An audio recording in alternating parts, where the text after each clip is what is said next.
Praise Lord, जय मसीह की सबको। मैं श्रृंखला प्रकाश आगरा से फिर से लाइव पेज के माध्यम से हम एक दूसरे से जुड़े हैं उस परम पिता परमेश्वर की आराधना करने के लिए जिसने हमें और आपको बनाया है। प्रेज लॉर्ड, गुड इवनिंग सबको, जय मसीह की। और मैं सबसे पहले धन्यवाद देती हूँ उस परमेश्वर पिता का जिसने हमें बनाया है और इस जमीन पर हमें, जिंदों की जमीन पर हमें रखा है कि हम उसकी स्तुति आराधना अपने मुंह से कर सकते हैं। प्रेज द लॉर्ड सबको। और मैं धन्यवाद देती हूँ आगरा मसीह मंडली पेज का कि उन्होंने मुझे फिर से इनवाइट किया अपने इस पेज पर कि मैं परमेश्वर के वचन के प्रचार में थोड़ा बहुत भागीदारी हो पाऊं। और मैं धन्यवाद देती हूँ अनुपम अंकल और शबनम आंटी का कि उन्होंने मुझे फिर से मौका दिया अपने इस पेज पर लाइव आने का। और परमेश्वर उन्हें बहुत आयत से आशीष दे और बहुत ज़्यादा बरकतें उनको मिले उनकी लाइफ में। और सबसे पहले मैं धन्यवाद देती हूँ आप सभी का कि आप सभी इस समय को, जो कीमती समय, जो हर एक व्यक्ति जो आज के दिन इस समय इस घड़ी परमेश्वर के वचन को सुनने के लिए तत्पर है, मैं उसका भी धन्यवाद देती हूँ। तो आइए हम प्रार्थना से अपने आज के सेशन का शुरुआत करते हैं और उसके बाद हम परमेश्वर की स्तुति आराधना करेंगे और आज का वचन जो परमेश्वर ने ठहराया है उसके बाद हम उस मन्ना से तृप्त होंगे। आइए हम प्रार्थना करते हैं। धन्यवाद धन्यवाद धन्यवाद परमेश्वर, अति स्तुति महिमा के योग्य हैं परमेश्वर आप। धन्यवाद देते हैं परमेश्वर कि आपने आज इतना सुंदर दिन दिखाया, आज की शाम दी परमेश्वर हमें कि हम यहाँ पर इकट्ठे हुए परमेश्वर और आपका नाम लेने वाले हो पाए परमेश्वर। सारी आराधना, सारी स्तुति परमेश्वर आपको देते हैं परमेश्वर। हम जानते हैं परमेश्वर कि आप हर घड़ी परमेश्वर हमारे लिए जागरूक रहते हैं, हमारी प्रार्थनाओं को सुनते हैं, हाँ और आमीन में आंसर देते हैं परमेश्वर। पर हम अपने कामों में बिजी हो जाते हैं परमेश्वर। पर परमेश्वर आज के दिन परमेश्वर हम आपको पुकारते हैं परमेश्वर। हर एक व्यक्ति के दिल को परमेश्वर आप छुइए परमेश्वर, अपने इच्छा के अनुसार परमेश्वर हर एक व्यक्ति की जिंदगी से आप काम लीजिए परमेश्वर। मैं दुआ मांगती हूँ परमेश्वर, इस टाइम जो बीमारियों के बिस्तरों में पड़े हैं परमेश्वर, मौसम की तमाम बीमारियां परमेश्वर, सर्दी जुकाम हो चाहे फीवर हो परमेश्वर, उन सब पर अपना चंगाई पर हाथ रखिएगा परमेश्वर। धन्यवाद देते हैं परमेश्वर इस पेज के लिए परमेश्वर, अनुपम अंकल और शबनम आंटी के लिए परमेश्वर। उनके जीवन को परमेश्वर आप आशीषित करिए परमेश्वर, वो किसी भी रीति से अपना प्रतिफल ना खोने पाए परमेश्वर। और इस पेज के लिए आगरा मसीह मंडली के लिए मैं धन्यवाद देती हूँ परमेश्वर, जो उन्होंने क्रिएट किया है ताकि परमेश्वर आपका वचन परमेश्वर इस देश के कोने कोने में जाने वाला हो पाए परमेश्वर। परमेश्वर इस पेज पर अपना आशीष भरा हाथ रखिए परमेश्वर। इस पेज की कलीसिया इतनी बड़ी हो परमेश्वर कि वो काउंट नहीं की जा पाए परमेश्वर। परमेश्वर हर एक व्यक्ति जो परमेश्वर आज के इस वचन को सुनता है परमेश्वर, उसके जीवन में परमेश्वर ये वचन कहीं ना कहीं कार्य करने वाला हो पाए परमेश्वर। मैं दुआ मांगती हूँ परमेश्वर, इस टाइम जो परमेश्वर बच्चे बोर्ड्स के एग्जाम की तैयारियां कर रहे हैं परमेश्वर, उनकी अकल समझ को आप भरिए परमेश्वर। परमेश्वर वो बहुत अच्छे नंबरों से पास होने पाए परमेश्वर। जो परमेश्वर व्यक्ति अपनी जॉब के लिए परेशान है परमेश्वर, उन सबको परमेश्वर उचित जॉब परमेश्वर उनको मिलने पाए परमेश्वर। सारा आदर, सारी महिमा परमेश्वर आपको देते हैं। आपके प्यारे बेटे यीशु नासरी के नाम से अपनी इस दुआ को मांगते हैं, आमीन। Praise the Lord. आइए हम परमेश्वर की स्तुति आराधना करेंगे एक गीत के माध्यम से, और वो गीत है धन्यवाद के साथ स्तुति गाऊंगा, हे यीशु मेरे खुदा। क्योंकि हम धन्यवाद ही का बलिदान चढ़ा सकते हैं। मैंने अपने बहुत सारे सेशन में ये चीज बोली है कि जो कुछ हमारे पास है वो तो हमें परमेश्वर ने ही दिया है। हम पैसों से उसका धन्यवाद नहीं कर सकते। हम कैसे कर सकते हैं? हम प्रार्थना के माध्यम से धन्यवाद कर सकते हैं, हम स्तुति गा के धन्यवाद कर सकते हैं। हम अपना समय परमेश्वर के साथ बिता के उस चीज के लिए थैंक्स बोल सकते हैं जो वो दिन प्रतिदिन हमें देता है। तो आइए हम इस गीत के माध्यम से परमेश्वर की स्तुति आराधना करेंगे। और हमें पता है जब हम इस धरती पर स्तुति आराधना करते हैं तो स्वर्ग में स्वर्गदूत उसकी स्तुति आराधना करते हैं। तो बहुत जोश से, बहुत हर्ष से आज हम ये गाना गाएंगे और हमें उम्मीद है कि हमारा पिता जो हमारी हर समय सुधि रखता है वो इस समय भी हमें देख रहा होगा। धन्यवाद के साथ स्तुति गाऊंगा हे यीशु मेरे खुदा, उपकार तेरे हैं बेशुमार, कोटि कोटि स्तुति धन्यवाद। धन्यवाद के साथ स्तुति गाऊंगा हे यीशु मेरे खुदा, उपकार तेरे हैं बेशुमार, कोटि कोटि स्तुति धन्यवाद। योग्यता से बढ़ के दिया है अपनी दया से तूने मुझे, योग्यता से बढ़ के दिया है अपनी दया से तूने मुझे, मांगने से ज्यादा मिला मुझे, आभारी हूँ प्रभु मैं। मांगने से ज्यादा मिला मुझे, आभारी हूँ प्रभु मैं।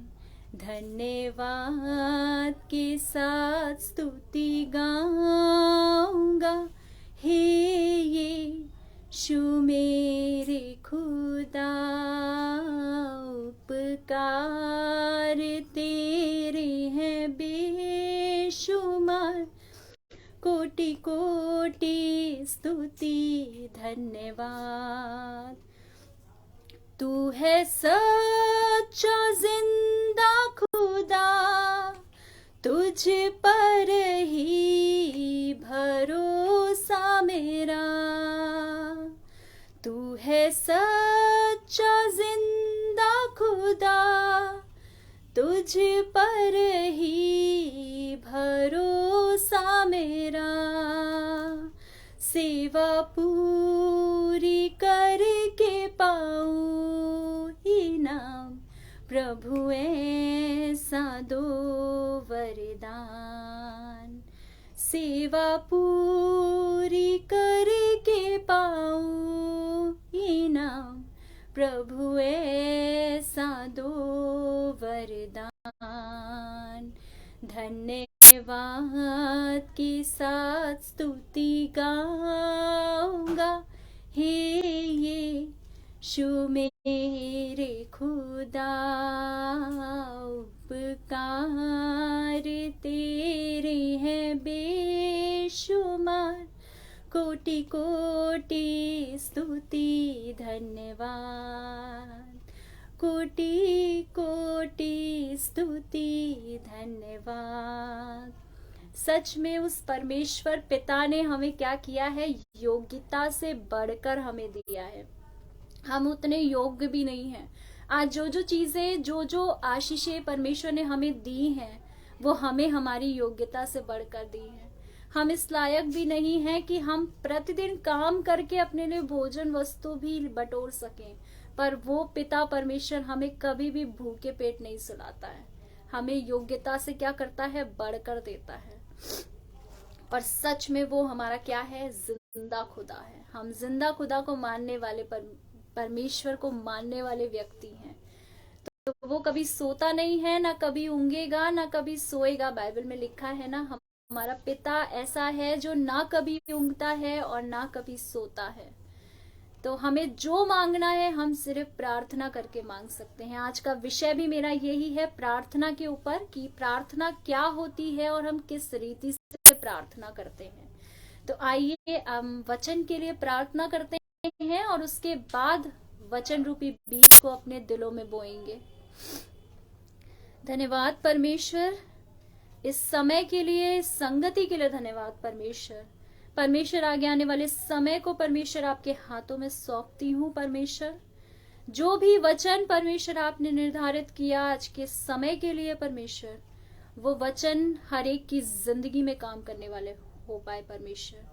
और आप वचन के माध्यम से परमेश्वर हर एक की जिंदगी से बात करिए परमेश्वर। इस छोटी सी प्रार्थना को आपके प्यारे बेटे यीशु नासरी के नाम से मांगती हूँ, आमीन।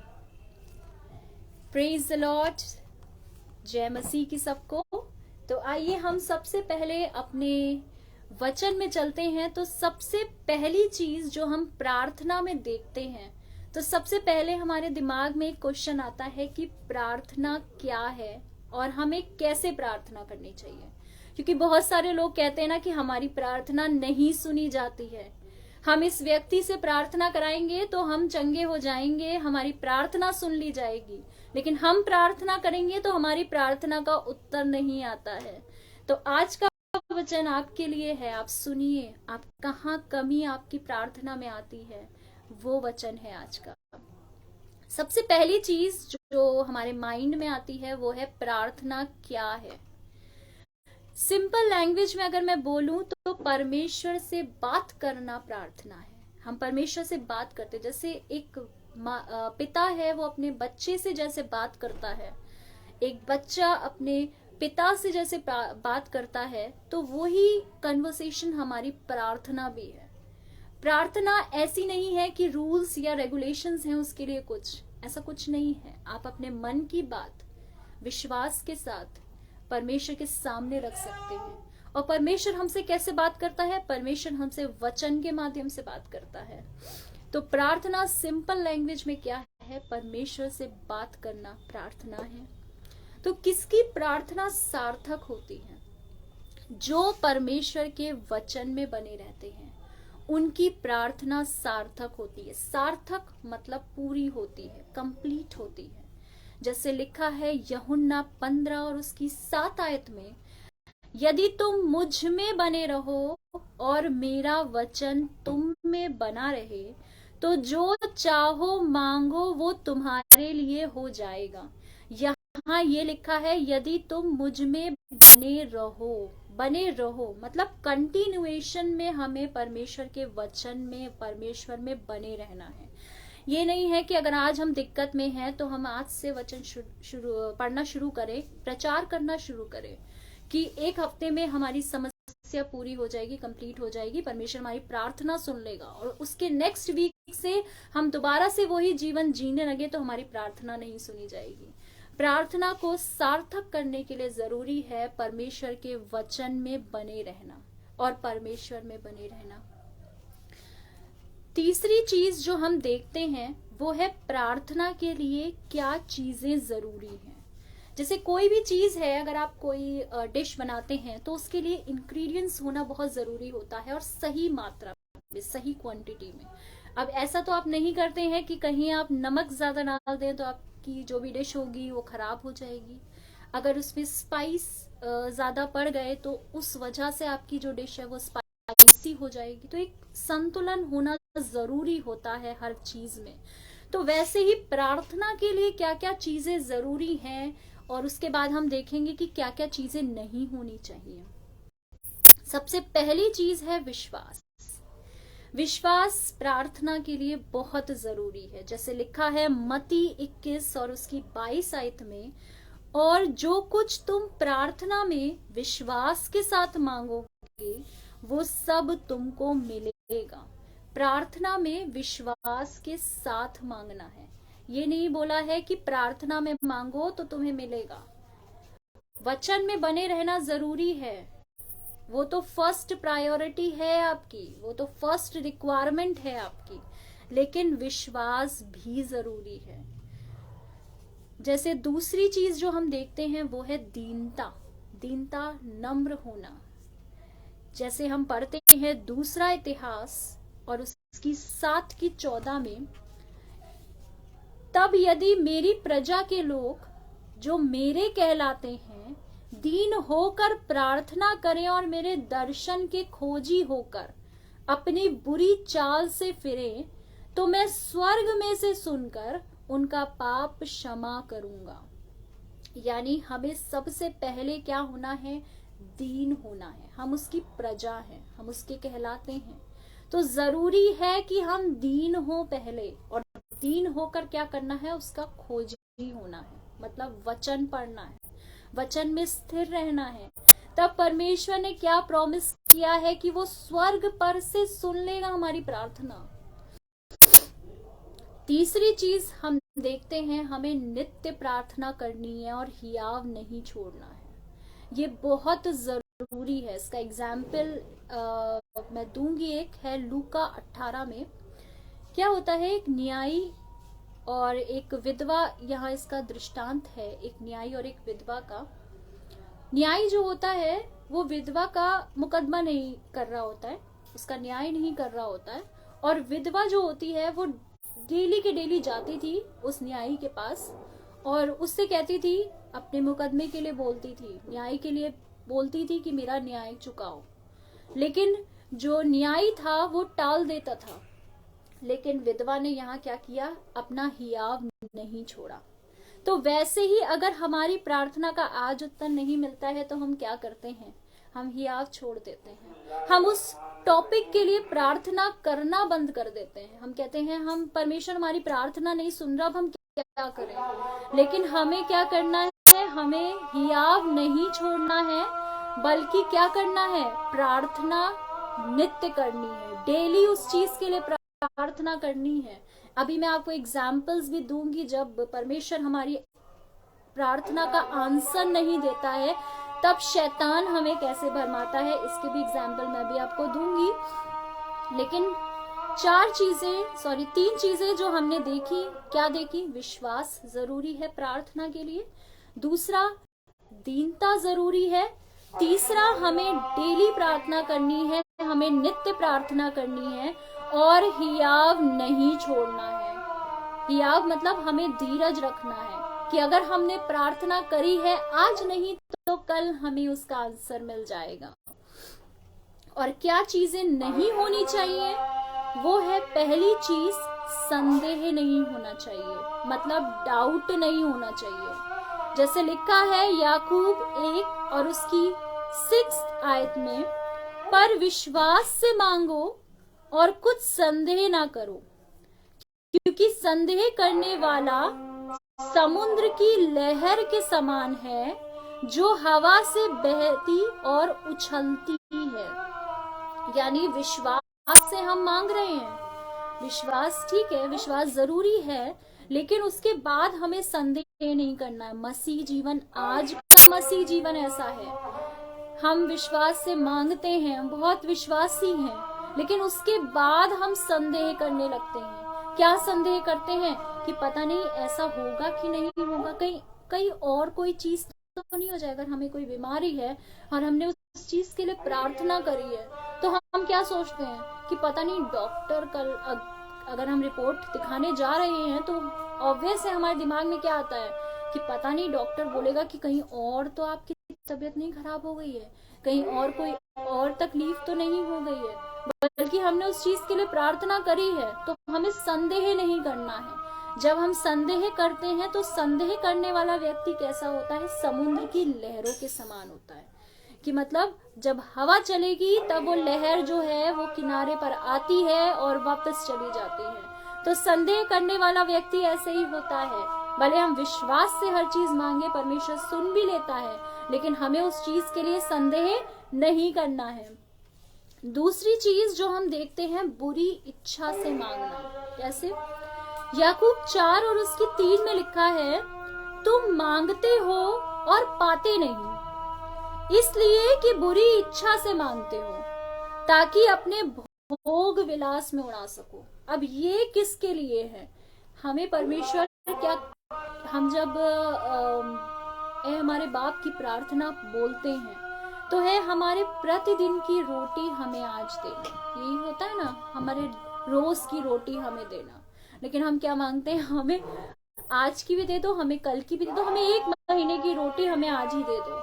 तो ये है भोग विलास, हमारी जरूरतों से ज्यादा हम हर चीज मांगते हैं। जिनके पास नहीं होता है वो क्या मांगते हैं, वो कहते हैं आज भर का हमारा काम हो जाए, आज भर का हमारा पेट भर जाए, कल की चिंता हम कल करेंगे। लेकिन हम लोग क्या करते हैं, हम लोग इतना मांगते हैं कि नहीं, हमें आज की भी चिंता है, हमें कल के लिए भी मिल जाए, हमें परसों के लिए भी मिल जाए। तो परमेश्वर उस जगह नहीं सुनता है। क्यों? क्योंकि हम बुरी इच्छा से मांगते हैं। तो हमें अच्छी इच्छा से मांगना है। जितनी जरूरतें हैं, जो चीज हमारे लिए जरूरी है, हमें वो चीज मांगनी है।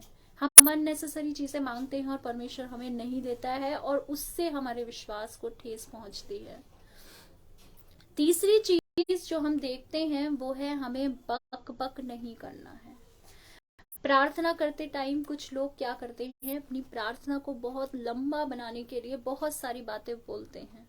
तो वो चीजें नहीं बोलनी है। जैसे लिखा है मत्ती 6 और उसकी 7 में, बक बक मत करो प्रार्थना करते समय, क्योंकि इन लोगों को लगता है बहुत बोलने से उनकी सुनी जाएगी। मतलब ऐसा नहीं है कि हम बहुत लंबी प्रार्थना करते हैं तो हमारी प्रार्थना सुनी जाती है। नहीं, प्रार्थना सिर्फ विश्वास से सुनी जाती है। अगर आप एक लाइन भी बोलेंगे और उसमें अगर आप बीमार हैं और आप सिर्फ इतना बोल दें, परमेश्वर मुझे चंगा कर दे, तो वो प्रार्थना भी कैसी है, शक्तिशाली प्रार्थना है, क्योंकि वो हमने विश्वास से करी है, हमने संदेह नहीं किया है। और उसी चीज को अगर आप एक पैरा में भी बोल दें, एक पेज के भर के बराबर भी बोल दें और विश्वास ना रखें, सिर्फ बकबक करें, तो आपकी प्रार्थना नहीं सुनी जाएगी। तो प्रार्थना, जैसे मैंने स्टार्टिंग में बताया, क्या है, सिर्फ वो है जिससे हम परमेश्वर से बातें कर पाए। तो बात जितनी सीधी हो, जितनी सरल हो, उतना ही अच्छा होता है। चौथी चीज हम देखते हैं, कपटियों के समान दिखावा न करना। जैसे मत्ती 6 और उसकी 5 में लिखा है, जब तू प्रार्थना करे तो कपटियों के समान ना हो, क्योंकि लोगों को दिखाने के लिए आराधनालयों में और सड़कों की मोड़ों पर खड़े होकर जो लोग प्रार्थना करते हैं। हमें प्रार्थना करनी है तो किसको दिखाने के लिए प्रार्थना करनी है? लोगों को दिखाने के लिए नहीं। हमें किसको दिखाना है? हमें परमेश्वर को दिखाना है कि परमेश्वर, हम आज भी, इस समय भी आपसे प्रार्थना कर रहे हैं। हम हर चीज के लिए, अगर आपके जीवन में कोई अच्छी चीज होती है तो आप उसके लिए धन्यवाद की प्रार्थना करिए। अगर आप बीमार हैं तो चंगाई के लिए प्रार्थना करिए। अगर आप किसी कष्ट में हैं, किसी दुख में हैं, तो उस चीज की रिहाई के लिए प्रार्थना करिए। और किसी को दिखाने की जरूरत नहीं है। जरूरी नहीं है कि आप कहीं बड़ी भीड़ के सामने प्रार्थना करेंगे तो वो प्रार्थना सार्थक है। जी नहीं, आप अकेले कमरे में बैठ के भी प्रार्थना करेंगे तो आपका पिता कैसा है? जिंदा पिता है। वो हर एक चीज आपकी नोटिस करता है, देखता है, उसको ख्याल है आपका। तो आपको ऐसी प्रार्थना करनी है जो सिंपल, सोवर, विश्वास के साथ हो, पर संदेह ना हो। और 5वीं चीज जो सबसे अच्छी है, जो आज की बहुत मतलब लोगों के घर की ये सिचुएशन है, क्या है? पारिवारिक समस्या। जैसे हम पढ़ते हैं पहला पत्रस उसकी 3 और 7 आयत में, वैसे ही हे पतियों, इसमें जरूरी नहीं है पतियों के लिए नहीं, मतलब आप उसमें मत लीजिए कि सिर्फ पति ही बेचारे झगड़ते हैं, ऐसा नहीं है। वैसे हे पतियों, तुम भी बुद्धिमानी से पत्नियों के साथ जीवन निर्वाह करो और स्त्री को निर्बल पात्र जानकर उसका आदर करो, यह समझकर कि हम दोनों जीवन के वरदान के वारिस हैं, जिससे तुम्हारी प्रार्थनाएं रुक ना जाएं। अगर हमारे घरों में पारिवारिक समस्या है, झगड़े होते हैं, तो कभी कभी क्या होता है, प्रार्थनाएं रुक जाती हैं। हमारे खुद के रिलेशनशिप भी अच्छे होने चाहिए। ये सिर्फ पतियों के लिए नहीं है, ये वाइफ्स के लिए भी है। अगर सास और बहू में अगर अनबन है तो प्रार्थना नहीं सुनी जाएगी। अगर भाई और बहन में अनबन है तो प्रार्थना नहीं सुनी जाएगी। जरूरी है कि हमारी पारिवारिक समस्याएं जो हैं वो सुलझी होनी चाहिए। एक दूसरे से प्रेम करने वाले हम होने चाहिए। तभी हमारी प्रार्थनाएं क्या होंगी, सार्थक होंगी, सुनी जाएंगी। और छठी चीज है जरूरतमंद की मदद ना करना। जैसे लिखा है नीति वचन 21 और उसकी 13 में, जो कंगाल की दोहाई पर कान ना दे वह आप पुकारेगा और उसकी सुनी ना जाएगी।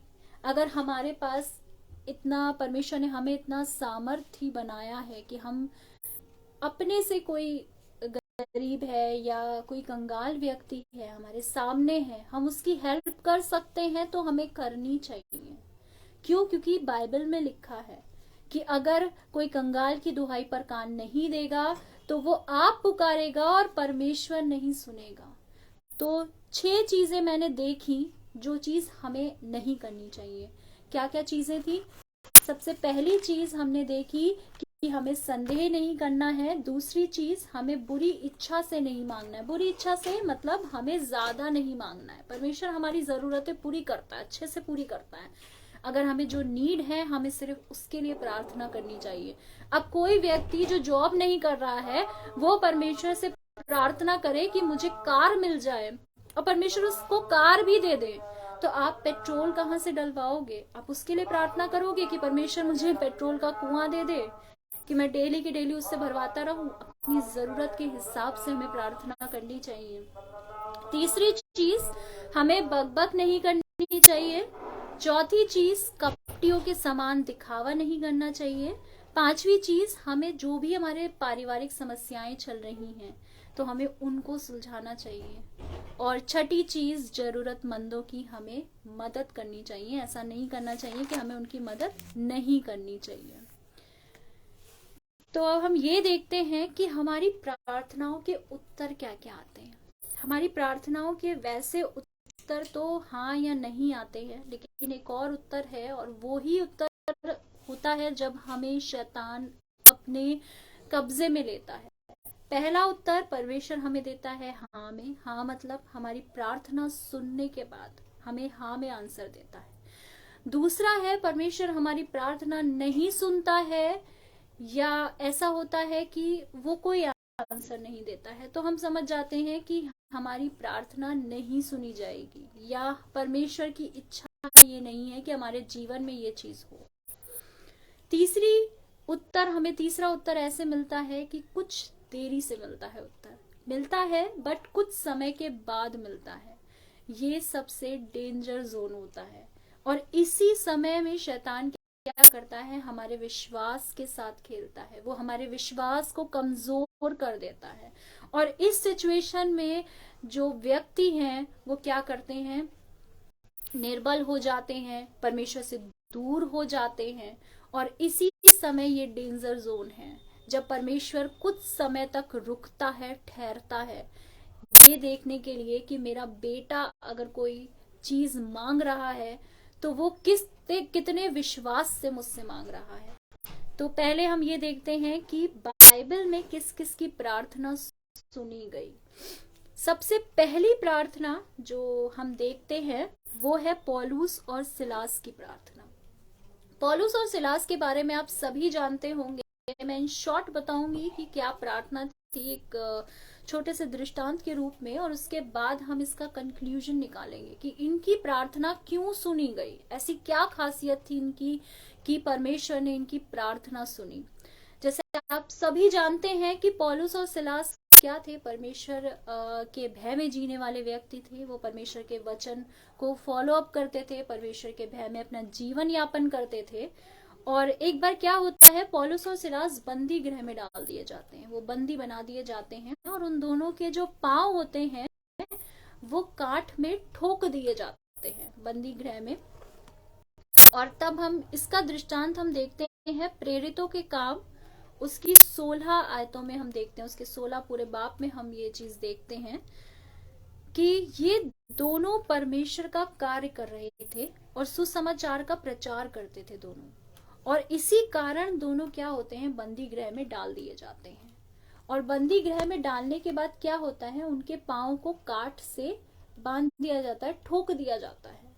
और इस परिस्थिति में भी हम इस प्रेरितों के काम 16 और उसकी 25 आयत में देखते हैं कि इस स्थिति में भी वो क्या कर रहे होते हैं, परमेश्वर के वचन का प्रचार कर रहे होते हैं, वचन का प्रचार कर रहे होते हैं, भजन गा रहे होते हैं, प्रार्थना में लवलीन होते हैं। यानी विपरीत परिस्थितियों में भी वो क्या कर रहे होते हैं, परमेश्वर का भजन गा रहे होते हैं।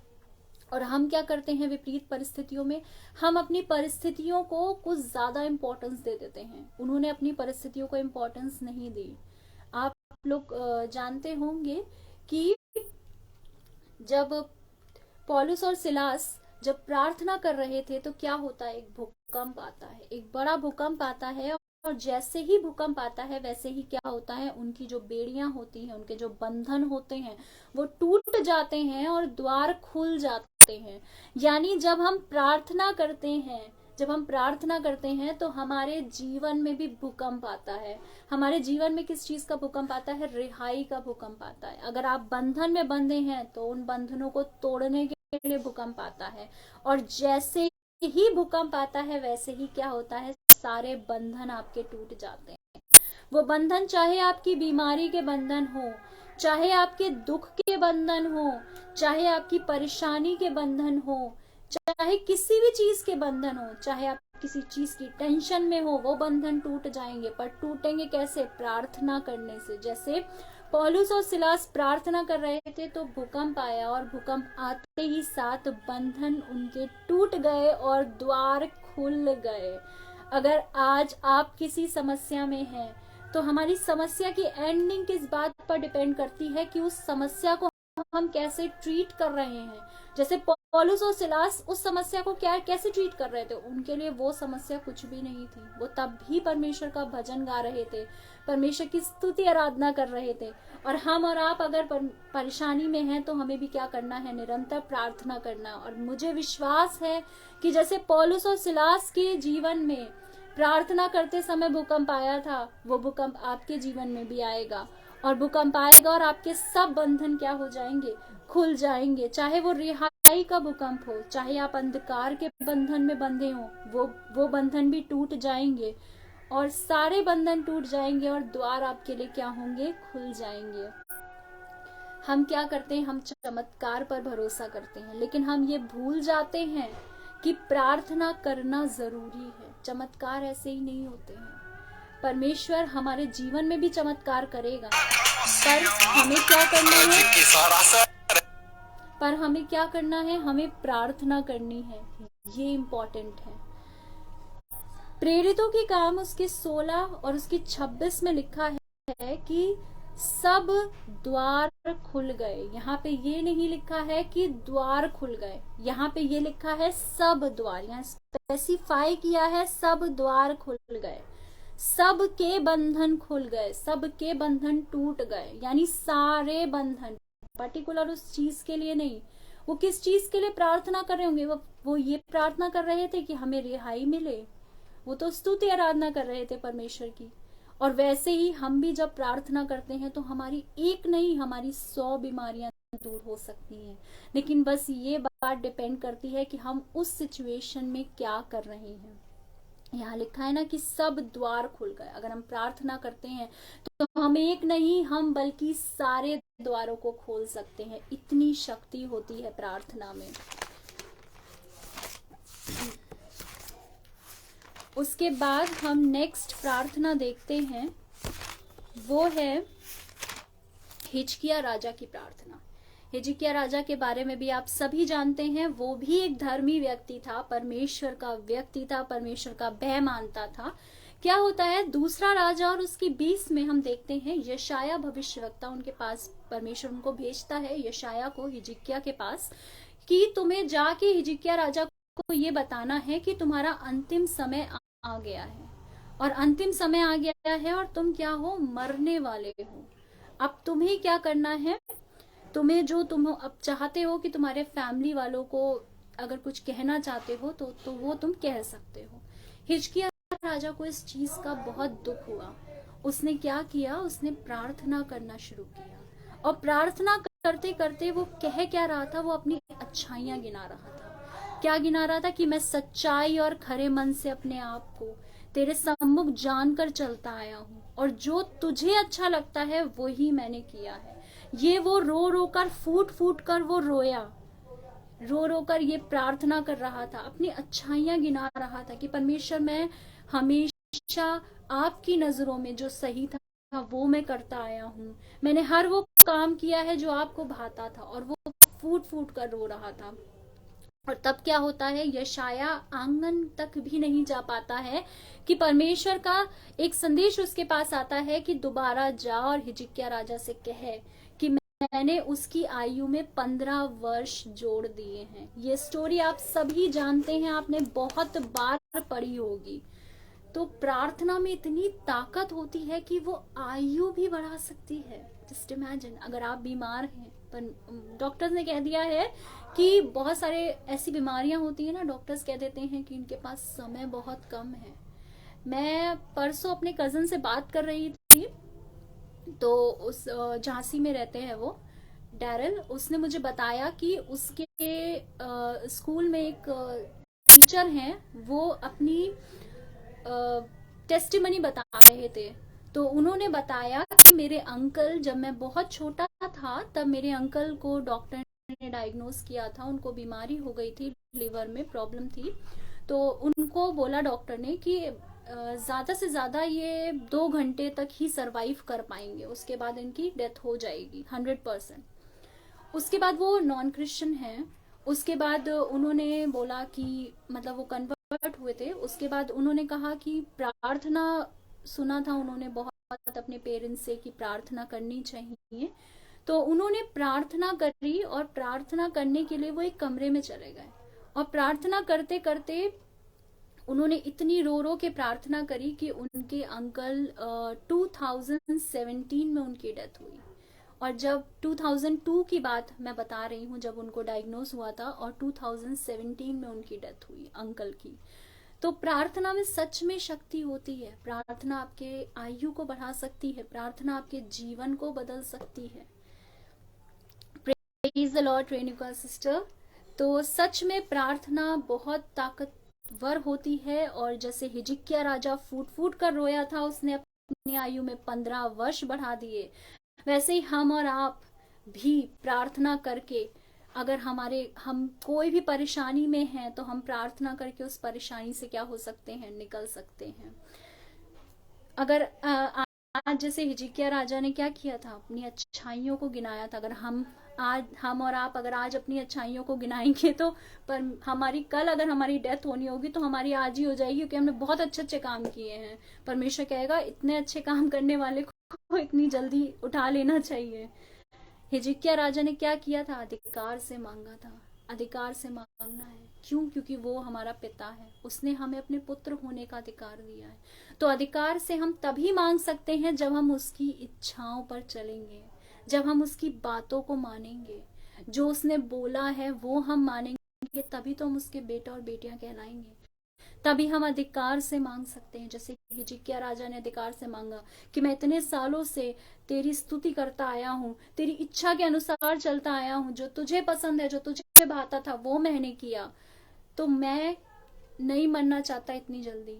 उसने अधिकार से मांगा। वो अधिकार हमें और आपको भी दिया है परमेश्वर ने, पर हम उस अधिकार को क्या कर देते हैं, खो देते हैं। कैसे खोते हैं? बाइबल नहीं पढ़कर, वचन नहीं पढ़कर, विश्वास नहीं करके, दुआ नहीं करके, अपना जीवन बुराइयों में लिप्त करके हम उस अधिकार को खो देते हैं। तीसरी चीज, जो तीसरी प्रेयर है, वो देखते हैं हम भविष्यवक्ता एलिया की। एलिया ने अहाब से कहा था, जैसे हम पहला राजा 17 और उसकी 2 आयत में पढ़ते हैं, कि इजराइल का परमेश्वर यहोवा जिसके सम्मुख में उपस्थित रहता हूं, उसके जीवन की शपथ, इन वर्षों में मेरे बिना कहे ना तो मेघ बरसेगा और ना ओस पड़ेगी। हम जानते हैं कि 3.5 वर्षों तक क्या हुआ था, मेघ नहीं बरसा था। तो ये एलिया ने भविष्यवाणी करी थी। अगर हम प्रार्थना में रहते हैं, हम निरंतर प्रार्थना में रहते हैं, तो हम जो भी कुछ कहेंगे वो होगा। इसका मतलब हमें मौसम पर भी अधिकार मिल जाएगा। हमने अभी देखा कि हम अपनी आयु भी बढ़ा सकते हैं और हमें मौसम पर भी अधिकार हो जाएगा। पर जरूरी क्या है उस चीज के लिए? परमेश्वर पर बने रहना, परमेश्वर के अनुसार जीवन यापन करना, प्रार्थना में लगे रहना। इसके लिए एक एग्जाम्पल है, एक मीटिंग चल रही होती है और करीब 1-2 महीने से पानी नहीं बरसता है, तो किसान लोग बहुत परेशान हो जाते हैं। वो कहते हैं कि इस बार भी सूखा पड़ गया, हम लोगों की जो बीज हमने बोए थे वो भी क्या हो गए, सूख गए हैं, तो अब क्या होगा, हम खाएंगे कैसे। तो वो लोग क्या करते हैं, एक मीटिंग करते हैं और उस मीटिंग में कहते हैं कि हम प्रार्थना करेंगे, परमेश्वर से प्रार्थना करेंगे तो जरूर पानी बरसेगा। तो सब प्रार्थना के लिए इकट्ठे होते हैं, सब इकट्ठे होते हैं। उसमें से एक ओल्ड लेडी होती है, एक बूढ़ी महिला होती है, वो अपने साथ छाता लेकर आती है, अम्ब्रेला लेकर आती है। और जब वो अम्ब्रेला लेकर आई तो जो बच्चे थे और जो लोग थे वो मतलब देख के बड़ा अचंभा हो जाता है कि 4-5 महीने से पानी नहीं बरसा है और ये तो हम सिर्फ प्रार्थना ही तो कर रहे हैं और ये छाता लेकर आ रही हैं। तो सब उनको पहले तो देख देख के हंस रहे होते हैं, पर वो किसी को नहीं देखती हैं। वो आती हैं और पास्टर आते हैं, प्रार्थना होती है, वो भी रो रो के प्रार्थना करती हैं, सब रो के प्रार्थना करते हैं।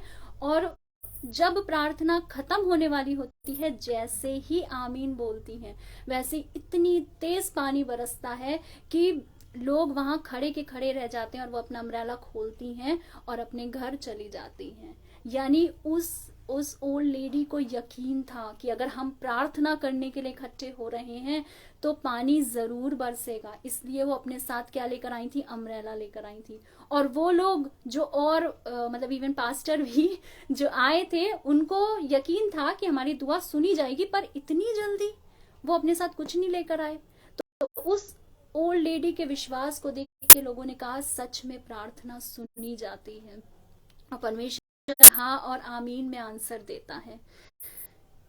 इसके बाद हम नेक्स्ट प्रार्थना देखते हैं एलिया की, कि जब एलिया को परमेश्वर कहता है सारपत नगर जाने के लिए, तो वो एक सारपत की विधवा के घर जाते हैं।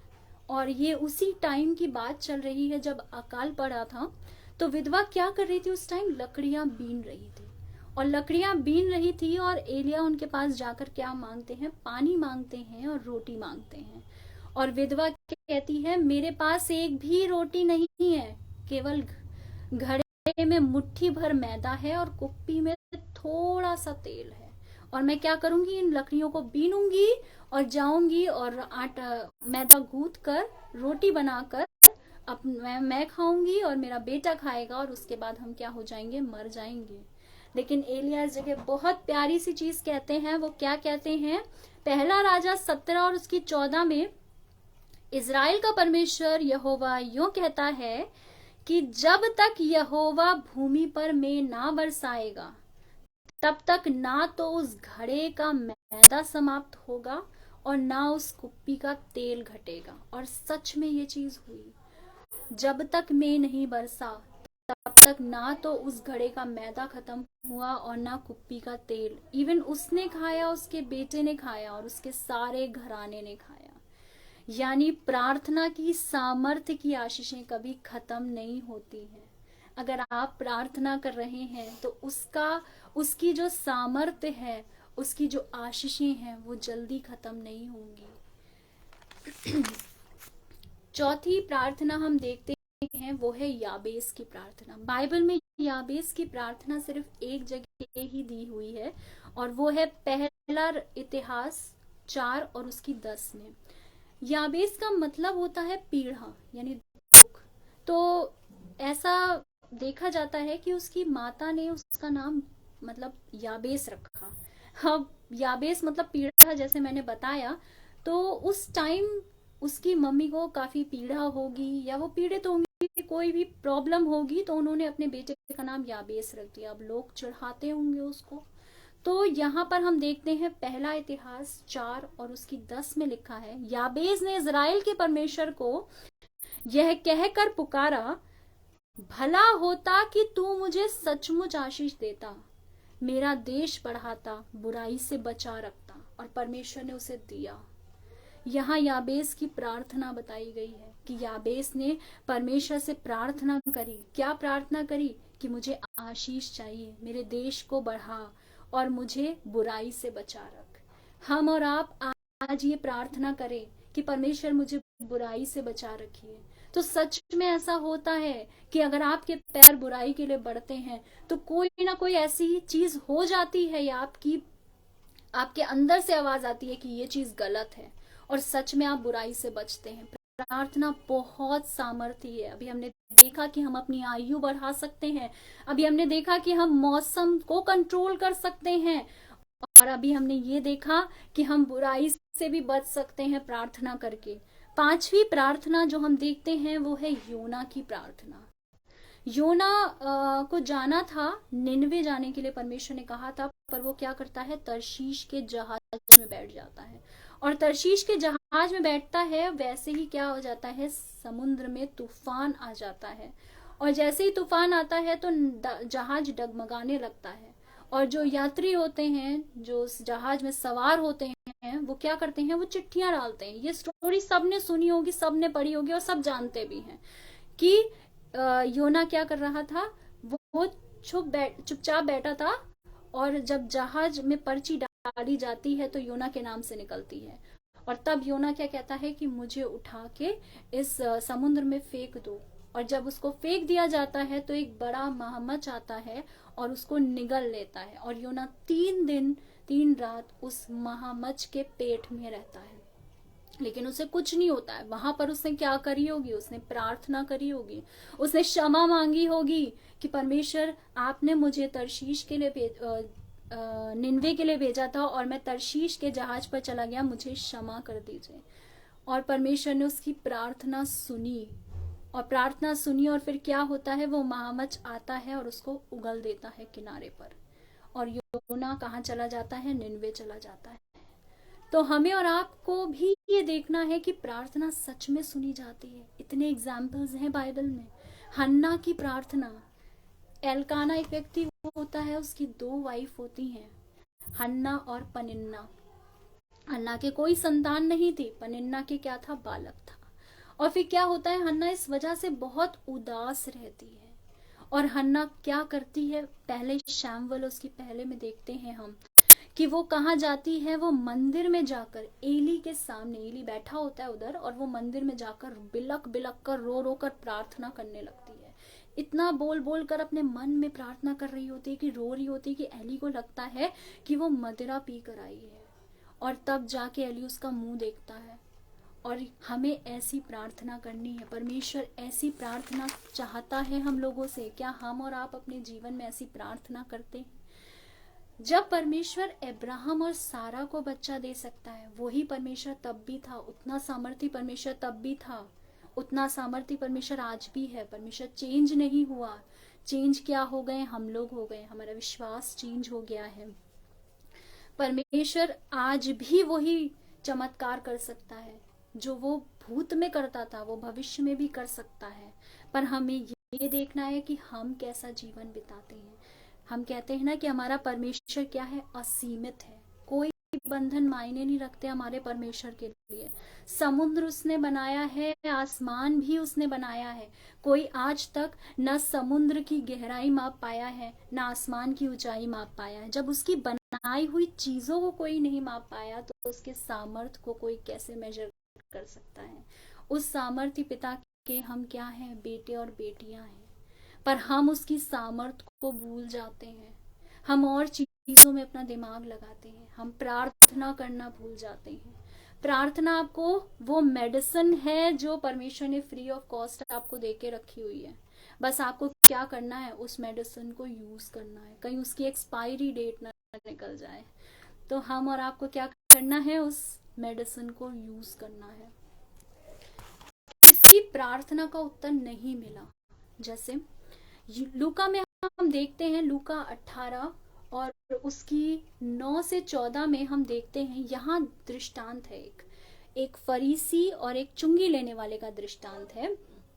इसमें क्या होता है, फरीसी आता है, फरीसी अपने लिए प्रार्थना कर रहा होता है, और वो अपने अच्छे काम गिना रहा होता है। अच्छे काम तो हिजकिय्याह राजा ने भी गिनाए थे। हिजकिय्याह राजा की प्रार्थना सुनी गई, 15 वर्ष जोड़े गए, लेकिन यहाँ फरीसी की प्रार्थना नहीं सुनी। उसने एक गलती करी, और वो गलतियां हम और आप अनजाने में करते हैं। क्या गलती करी कि उसने ये बोला, मैं दूसरे मनुष्यों के समान अन्यायी नहीं हूं, चुंगी लेने वाले के समान भी नहीं हूं। उसने यहाँ पे कंपैरिजन कर दिया अपना और चुंगी लेने वाले का। चुंगी लेने वाला क्या क्या कर रहा था? चुंगी लेने वाला शांति से प्रार्थना कर रहा था, उसने कंपैरिजन नहीं किया। लेकिन यहाँ फरीसी, जिसने सारा अच्छा काम किया, जिसने परमेश्वर की दृष्टि में सब बहुत अच्छा काम किया होगा, लेकिन उसने अपनी प्रार्थना में कंपैरिजन कर लिया। क्या कंपैरिजन कर लिया? कि मैं दूसरे मनुष्य के समान नहीं हूं। यहाँ क्या करा? उसने गलती करी और उसकी प्रार्थना नहीं सुनी गई। या हमें अधिकार नहीं है किसी की तरफ उंगली उठाने का, हम किसी को गलत नहीं कह सकते।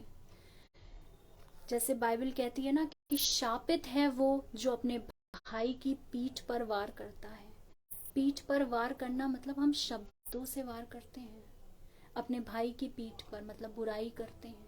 प्रार्थना में हम बहुत बोलते हैं ना कि परमेश्वर सामने वाले को इतना अच्छा दे दिया, हमें कुछ नहीं दिया, हम इतना विश्वास करते हैं, तो उस जगह हम विश्वास में गिर जाते हैं, हमारी प्रार्थना नहीं सुनी जाती। जैसे फरीसी की प्रार्थना नहीं सुनी गई। तो हमें और आपको क्या करना है? अपने लिए प्रार्थना करनी है। अपने अच्छे काम हम गिना सकते हैं, पर हम कंपेयर करके प्रार्थना नहीं कर सकते। यीशु मसीह भी आया था ना हमारे लिए, लीडर बनकर आया था, चरवाहा बन के आया था। वो बॉस बन के नहीं आया था। बॉस एक ही है हमारा, परमेश्वर।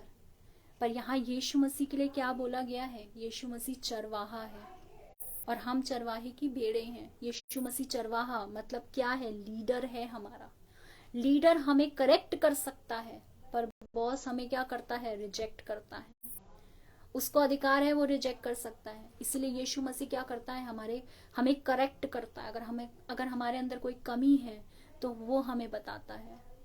तो हमें भी क्या करना है? दूसरों की कमियों को नहीं बताना है, अपने लिए प्रार्थना करनी है। और दूसरी प्रार्थना जो नहीं सुनी गई वो थी दाऊद और बेतशेबा का बच्चा जो 7वें दिन मर गया था। दाऊद ने उसके लिए बहुत प्रार्थना करी, पर वो क्या हुआ? उसकी डेथ हो गई। अब 2 टॉपिक और बचते हैं। एक है लेट रिप्लाई करना, थोड़ा लेट रिप्लाई करना, और एक है कि परमेश्वर उस चीज का आंसर ही नहीं देता। मेरा नेक्स्ट सेशन जो है वो 22 को है, तो मैं इस टॉपिक को कंटिन्यू करूंगी, क्योंकि अगर मैंने अभी स्टार्ट किया तो वो टॉपिक बीच में मुझे एंड करना पड़ेगा और काफी लंबा हो जाएगा, और फिर अच्छा नहीं लगेगा कि इसकी कंटिन्यूटी उस टॉपिक पे छूट जाए, क्योंकि वो एक अलग ही टॉपिक बन जाता है। तो हम 22 को देखेंगे। अभी हमने सिर्फ वो प्रार्थनाएं देखी जो सुनी गई और नहीं सुनी। अब नेक्स्ट 22 में हम देखेंगे कि लेट रिप्लाई करने के बाद ऐसी कौन सी प्रार्थनाएं हैं जिनका लेट रिप्लाई आया। और नेक्स्ट जो बहुत इंपॉर्टेंट टॉपिक है जो हमें और आपको जरूर सुनना चाहिए, वो है कि परमेश्वर जब चुप हो जाता है तब शैतान कैसे हमें भड़काता है, कैसे हमारे विश्वास को कमजोर करता है। तो ये हम 22 को देखेंगे। तो ये कंटिन्यूएशन में ही रखेंगे हम टॉपिक को। आइए अब हम प्रार्थना करते हैं, और मैं आशा करती हूँ कि आज का जो भी वचन है वो हर एक की जिंदगी में काम करेगा। तो प्रेज द लॉर्ड। आइए हम अंतिम प्रार्थना करते हैं। धन्यवाद धन्यवाद धन्यवाद परमेश्वर, धन्यवाद पिता परमेश्वर, इतने अच्छे वचन के लिए परमेश्वर जो आपने हर एक की जिंदगियों में दिया। परमेश्वर मैं धन्यवाद देती हूँ परमेश्वर, प्रत्येक व्यक्ति का जो लाइव सेशन में परमेश्वर जुड़ा। परमेश्वर प्रत्येक व्यक्ति को परमेश्वर जो भी परेशानी है, जो भी कष्ट है, जो भी परमेश्वर वो दुआओं में मांग रहे हैं, परमेश्वर आप उन्हें हाँ और आमीन में आंसर दीजिए। परमेश्वर कोई परमेश्वर अगर बीमार है तो परमेश्वर उस पर चंगाई भरा हाथ रखिए। परमेश्वर मैं दुआ मांगती हूँ परमेश्वर, इस ठंड से परमेश्वर हर एक व्यक्ति को बचा के रखिए। परमेश्वर मौसम की तमाम बीमारियों से परमेश्वर हम सबको परमेश्वर बचाइए। परमेश्वर और परमेश्वर आगे आने वाले समय को परमेश्वर आपके हाथों में सौंपते हैं। परमेश्वर आपकी इच्छा के अनुसार हम अपने जीवन को परमेश्वर व्यतीत करें। परमेश्वर और परमेश्वर मैं धन्यवाद देती हूँ सिस्टर शबनम मैम का और अनुपम अंकल का परमेश्वर, कि उन्होंने मुझे इनवाइट किया परमेश्वर, और परमेश्वर उन्हें और आशीषें दीजिए परमेश्वर, उनके जीवन को परमेश्वर बरकतों से भर दीजिए परमेश्वर। और हर एक व्यक्ति जो इस टाइम मुझे सुन रहा है और जो आने वाले समय में रिकॉर्डेड वीडियो भी सुनेगा परमेश्वर, उसके भी जीवन में आप बहुत तायत से काम करें परमेश्वर। इस छोटी सी प्रार्थना को आपके प्यारे बेटे यीशु नासरी के नाम से मांगती हूँ, सुनिए और ग्रहण कीजिए, आमीन। प्रेज द लॉर्ड, जय मसीह की सबको, प्रेज द लॉर्ड।